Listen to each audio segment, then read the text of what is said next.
जय माता दी दोस्तों, अब तक हम महाभागवत देवी पुराण के 3 अध्यायों का श्रवण कर चुके हैं। आइए आज की इस वीडियो में हम माता रानी का ध्यान करते हुए सुनते हैं महाभागवत देवी पुराण के 4थे अध्याय को। इस अध्याय में दक्ष प्रजापति की तपस्या से प्रसन्न भगवती शिवा का सती नाम से उनकी पुत्री के रूप में जन्म लेना, भगवती सती एवं भगवान शिव की परस्पर प्रीति का वर्णन है। श्री महादेव जी बोले, एक बार की बात है, जगत की सृष्टि करने वाले ब्रह्मा जी ने दक्ष प्रजापति को हर्षित करते हुए उनसे कहा, पुत्र, मैं तुम्हारे कल्याण की एक बात बता रहा हूँ, तुम उसे सुनो। साक्षात भगवान शिव ने परमा पूर्णा प्रकृति की आराधना की तथा उन्हें भार्या बनाने के विचार से उनसे प्रार्थना की। इस पर उन प्रकृति ने वह बात स्वीकार कर ली। अतः वे माहेश्वरी कहीं न कहीं जन्म लेकर उन शिव को पति के रूप में अवश्य प्राप्त करेंगी, इसमें मुझे कोई संदेह नहीं है। वे प्रकृति जिस प्रकार आपकी पुत्री के रूप में उत्पन्न होकर शंभु की भार्या होए, इसके लिए आप अति कठोर तपस्या के द्वारा भक्ति पूर्वक उनकी प्रार्थना कीजिए। वे इस लोक में भाग्य से जिसकी पुत्री के रूप में उत्पन्न होंगी, उसका जीवन सफल हो जाएगा और उसके पितृगण भी धन्य हो जाएंगे। अतः इस जगत में उत्पन्न माया रूपिणी लोकवंद्या उन जगदम्बिका को पुत्री के रूप में प्राप्त कर आप अपना जन्म सार्थक कीजिए। दक्ष बोले, पिताजी, मैं आपकी आज्ञा से निश्चित रूप से वैसा ही प्रयत्न करूंगा जिससे वे साक्षात प्रकृति रूपा जगदम्बा मेरी पुत्री के रूप में जन्म लें। श्री महादेव जी बोले, ब्रह्मा जी से ऐसा कहकर दक्ष प्रजापति अति शीघ्र से क्षीर सागर के तट पर आकर जगदम्बा की आराधना करने लगे। मुनिवर, उन्होंने उपवास इत्यादि तपश्चरण से भगवती की आराधना करते हुए 3000 दिव्य वर्ष बिताए। इस प्रकार की तपस्या से रत दक्ष के सम्मुख भगवती शिवा प्रकट हुई। उनका विग्रह निखरे हुए काजल के समान था तथा वे 4 सुंदर विशाल भुजाओं से युक्त थीं। वे अपने हाथों में खड्ग, कमल तथा अभय मुद्रा धारण किए हुए थीं। उनके नेत्र नील कमल के दल की भांति सुशोभित थे। उनके दांत अत्यंत मनोहर थे। वे सुंदर मुंडमाला से विभूषित थीं। वे दिशारूपी वस्त्र धारण किए हुए थीं। उनके बाल खुले हुए थे। वे अनेक विध मणियों से शोभा पा रही थीं। सिंह की पीठ पर सवार थीं और मध्यकालीन सैकड़ों सूर्य की प्रभा के समान प्रकाशमान थीं। उन्होंने दक्ष से कहा, वत्स, तुम मुझसे क्या याचना कर रहे हो? प्रजापते, तुम्हारे भाव से प्रसन्न होकर मैं उसे तुम्हें शीघ्र दूंगी। दक्ष बोले, माता, यदि आप मुझ निष्पाप दास पर प्रसन्न हैं, तो आप मेरी पुत्री के रूप में मेरे घर में जन्म लीजिए। श्री देवी जी बोली, मुझे पत्नी के रूप में प्राप्त करने की कामना से शंभु ने पूर्व काल में मुझसे प्रार्थना की थी। वह प्रार्थना मैंने पूर्व में स्वीकार कर ली थी। अब मुझे कहीं जन्म लेना है। अब मैं आपके घर में जन्म लेकर शंभु की भार्या बनूंगी। मैं साक्षात प्रकृति स्वरूपिणी भगवती पूर्णा आपकी इस तपस्या से प्रसन्न हूँ। स्वर्ण तुल्य गौर अंगों से युक्त विग्रह वाली मैं आपकी कन्या होंगी।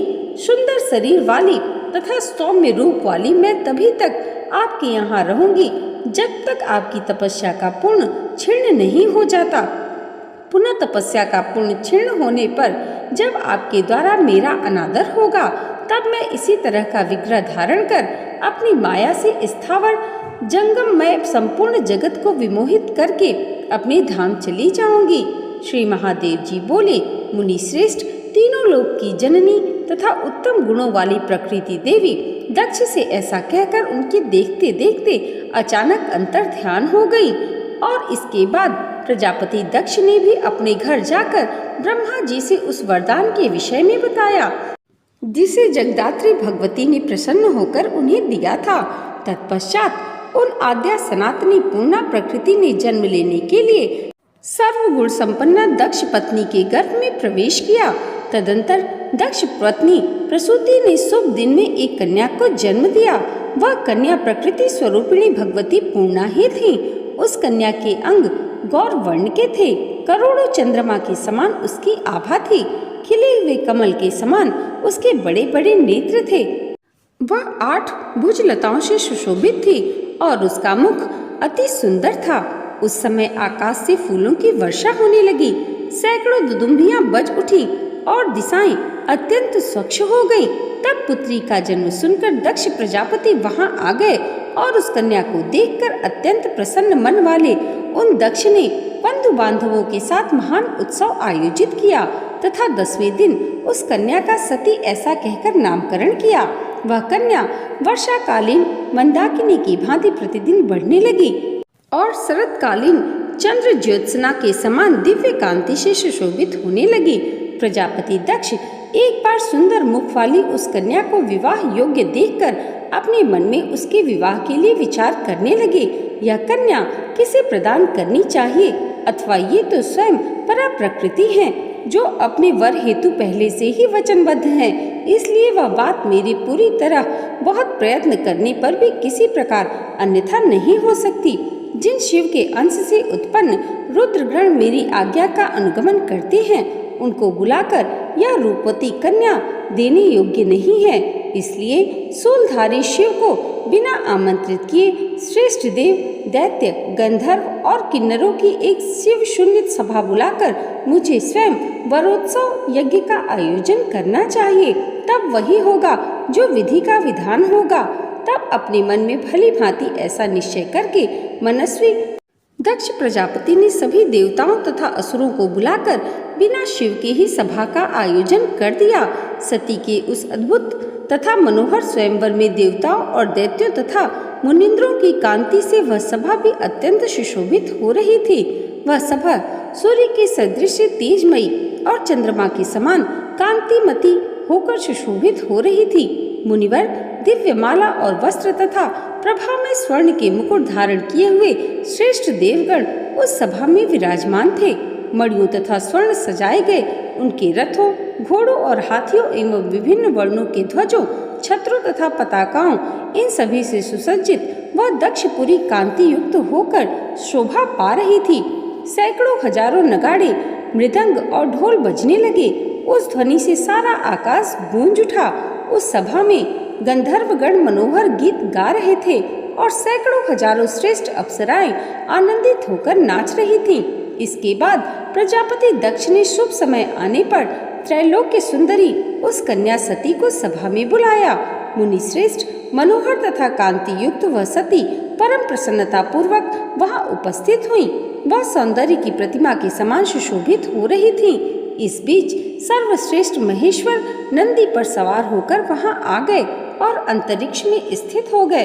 तदंतर शिव विहीन उस सभा को देखकर प्रजापति दक्ष ने अपनी परम सुंदरी कन्या सती से यह कहा, माता, ये देवता, असुर, ऋषि तथा महात्मा लोग यहाँ उपस्थित हैं। इनमें से जो भी आपको अच्छा प्रतीत हो, उस गुणवान तथा सुंदर रूप वाले को माला पहनाकर आप उसका वर्ण कर लें। ऐसा कहने पर प्रकृति रूपिणी देवी सती ने शिवाय नमः ऐसा कहकर वह माला भूमि को समर्पित कर दी और वहां पर प्रकट होकर भगवान शिव ने सती के द्वारा अर्पित की गई उस माला को अपने सिर में धारण कर लिया।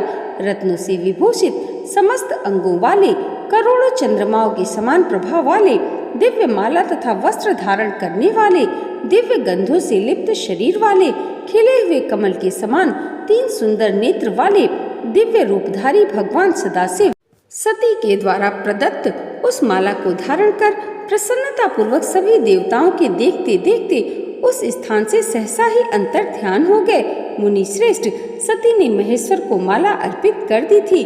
उस कारण से दक्ष प्रजापति का उस सती के प्रति आदर भाव कुछ कम हो गया।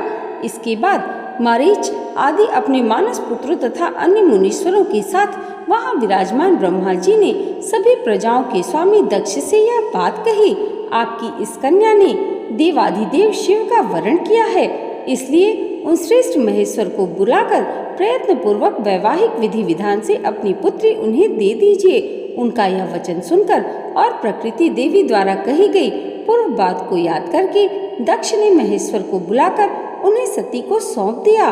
महेश ने भी वैवाहिक विधान के साथ उनका प्रसन्नता पूर्वक पाणी ग्रहण कर लिया।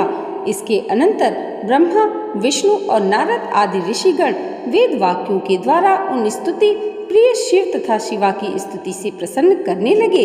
सभी देवतागण उनके ऊपर पुष्पों की वर्षा करने लगे। सैकड़ों हजारों दुदुम्बियां भी बजने लगी और सभी देवता, गंधर्व तथा किन्नर अत्यंत प्रसन्न हो गए।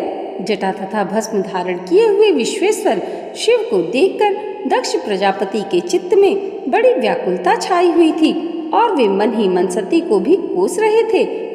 तत्पश्चात सभी लोकों में एकमात्र सुंदरी सती को साथ में लेकर महेश्वर हिमालय के अत्यंत सुंदर शिखर के लिए प्रस्थान कर गए।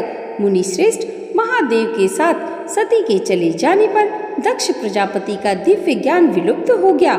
इस प्रकार श्री महाभागवत महापुराण के अंतर्गत श्री शिव नारद संवाद में सती विवाह वर्णन नामक चौथा अध्याय पूर्ण हुआ। प्रेम से बोलिए जगत जननी माँ जगदम्बा की जय। दोस्तों, माता रानी की कृपा आप सबके जीवन पर सदैव ऐसे ही बनी रहे, इसी मंगल कामना के साथ मिलते हैं अगली वीडियो में महाभागवत देवी पुराण के 5वें अध्याय के साथ।